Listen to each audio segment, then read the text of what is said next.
Welcome back to Corner Stories. Please enjoy the stories of the day. Hit that like and subscribe button and let's get on to story 1.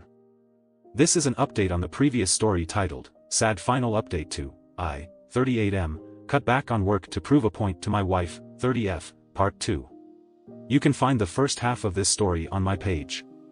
OP's update, 5 days later, not awake yet. I took the advice of some of the commenters, and went to go get my boys, to see if they wanted to see their mother. I explained the situation to the best of my ability, age appropriate, and asked if they wanted to see her. They all agreed to see her eventually, but the eldest only wanted to go to support his brothers. I'm concerned about the anger he is building towards his mother, and I do intend to talk to him about it, but I also don't want to tell him how to feel, or tell him that his feelings are bad and wrong. I was already working to get them into therapy, but I'm going to expedite that. Cheating. There have been multiple videos of her dancing on being inappropriate with men since that post. I haven't blocked the friend because she sent me a large amount of proof of infidelity, for the divorce. And in that post the hick she was dancing on was a man. Perhaps you are confused because her woman friend sent the video? Perhaps my wording was bad, I apologize.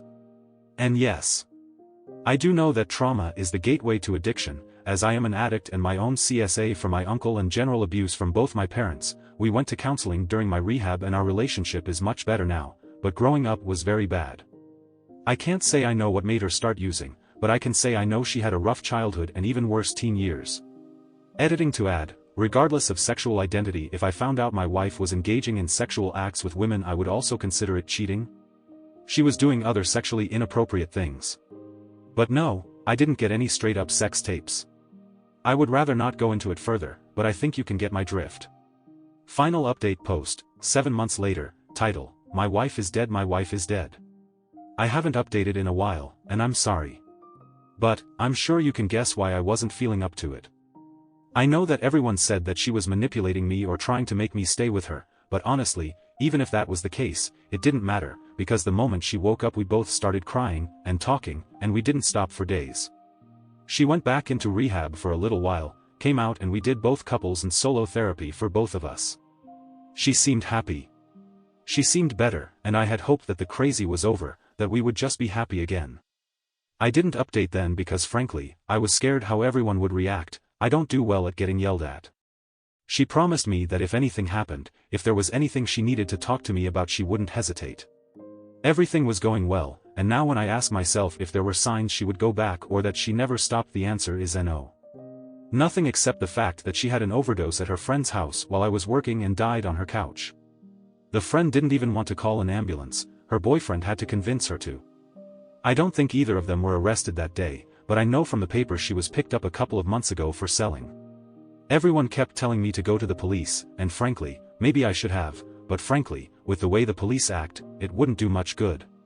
Since then, I have been drifting terribly. I took up smoking again, something I quit before I got married because she hated the smell. I hate it now too, the smell, but the hand-to-mouth is nice. My sons are in therapy and are taking the loss as well as they could be expected to. The younger two talk about her a lot, but the eldest is mostly angry. I'm thankful he doesn't seem to want to say things to his brothers about it, but I always let him tell me anything he's thinking, even when it breaks my heart. I know that maybe everyone here has an idea of who my wife was, but one thing that you could never deny was how much she loved our boys. They were her pride and joy, absolutely everything to her. I miss her. I miss her so much it feels like a death rattle to breathe. There's never music when I get home anymore and I hate it. I hate the quiet so much that some days before I go inside I sit in the car and just cry because I know she won't be there. I haven't even been able to clean out her side of the bathroom yet. It hurts too much to think about getting rid of her perfume, or her toothbrush. I haven't felt like writing for obvious reasons, but there's something that feels important now, so I will. Valentine's Day is tomorrow. On the way home from work recently, I caught myself calculating flower prices, before I remembered that I have no one to give them to unless I put them on her grave.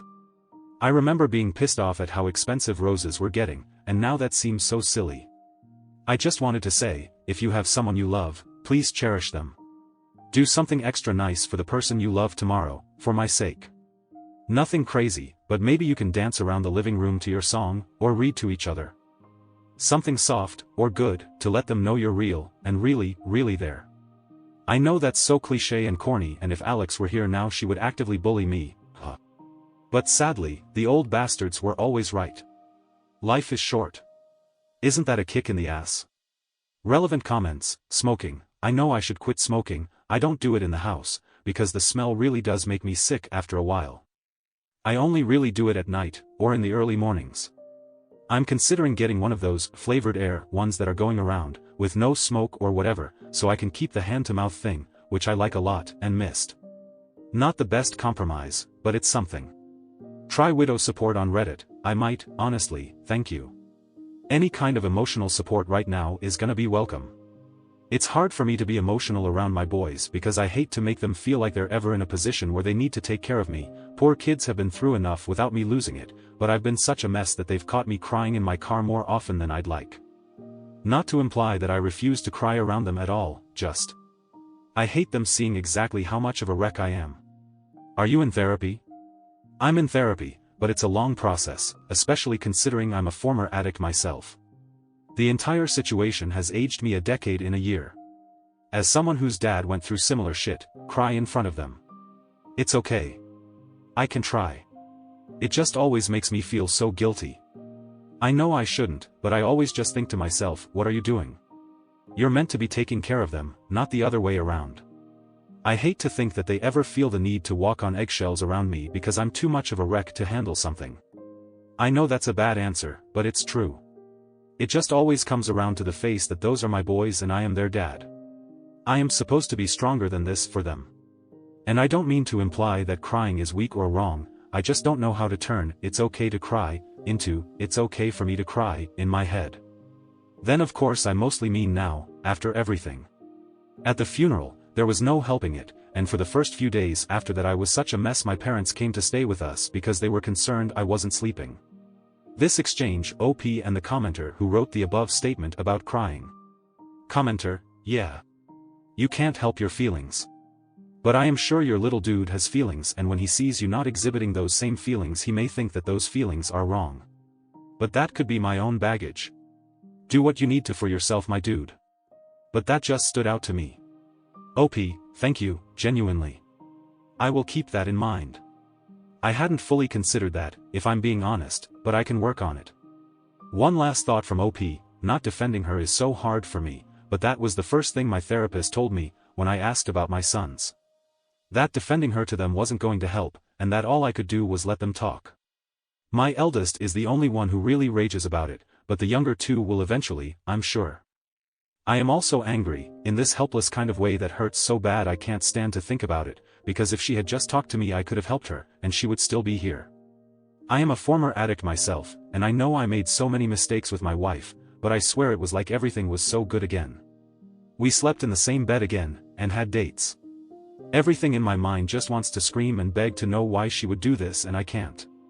I hate it so much because I tried so very hard not to love her anymore when she was alive, and it didn't work then. I don't see myself doing any better now that she's gone. And it hurts even worse because when other people are mad, or say negative things I still want to defend her, to explain every little reason she had, and why it wasn't all her fault, but in the end it doesn't even matter if I do because she is gone. She won't be here to reap the benefits of that defense, or even to care that I changed minds. She won't be here to be respected, or disrespected. It feels pointless, but I still want to, and it makes me feel like a fucking moron. Thank you for joining me today. Don't forget to connect with each other in the comments below. Until next time, be kind, be curious, and I'll catch you in the next video. Corner Stories signing off.